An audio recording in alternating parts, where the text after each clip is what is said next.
Wewe heshima ya mama na baba yako, kisha kuwa heri.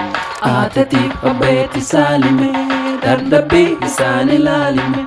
Debite mufachisini, hamtu tokkole tolchite. Kaduride marar faddi, areedaf sarba qabaddi. Waaqillee nakkas jaalata, eebbisaan irraa haradhi. Atatiif abbeeti saalime, dadhabbii isaan ilaalime. Deebitee mufachiisini, hamtu tokkollee tolchite. Ta duridee mararfadhi, hareedhaaf sarbaa qabadhi. Waaqillee nakkas jaalata, eebbisaan irraa haradhi. Eebbisaan irraa haradhi. Namisini nafa jabeen dansa tanten fedhu. Atoo ati yaratte garaan atatiif abbeeti siin dadhu. Horiin moona guutuu hin qabaa hin kennat kadhatte. Warri siin jaalataa tafiitu waan irraa dhalatte. Namisini nafa jabeen dansa kan keen fedhu.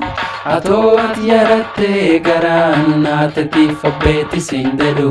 Horiin moona guutuu hin qabaa hin kennat kadhatte.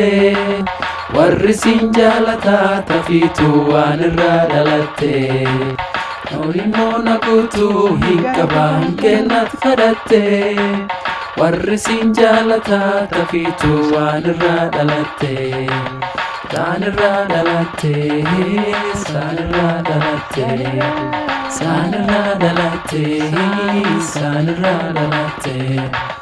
Atu silaan jirtu waaqa baatatiif abbeetii malee. Warri si dhale saalte fokkuuf himalte, warri si dhale saalte fokku. Warri si dhale saalte fokkuuf himalte, warri si dhale. Dareeraan kan keedaa qacochohaa yoo warri wardugaa si beeraa galee. Warri si dhale saalte fokkuuf himalte, warri si dhale saalte fokku. Warri si dhale saalte fokkuuf himalte, warri si dhale. Utuba jajjabaa guyyaa rakkoof dhibbuu kan seeraan baqanne. Warri si dhale saalte fokkuuf himalte, warri si dhale saalte fokku. Warri si dhale saalte fokkuuf himalte, warri si dhale. Gadaanis dhugaa mul'achuu malee daa'imman sobaan naqanne. Warri si dhale saalte fokkuuf himalte, warri si dhale saalte fokku.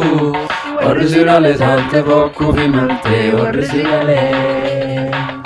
Atatiif abbeetillee waaqi lubbuu si bulchinu. Ichi guddoo gaanii nagaa yammata buufadhinu. Jaarsa jaartii bultummaa adda akka jiranii tahinna waaqi hundi isaanii laaffisee fi hiyyeessa yedhina hin. Atatiif abbeetillee waaqi lubbuu si bulchinu. Ichi guddoo gaanii nagaa yammata buufadhinu. Jaarsa jaartii bultummaa adda akka jiranii tahinna waaqi hundi isaanii laaffisee fi hiyyeessa yedhina hin. Mungu anataka kubariki za familia yako wakati ninyi kutimiza mahitaji ya kisha kwa heri.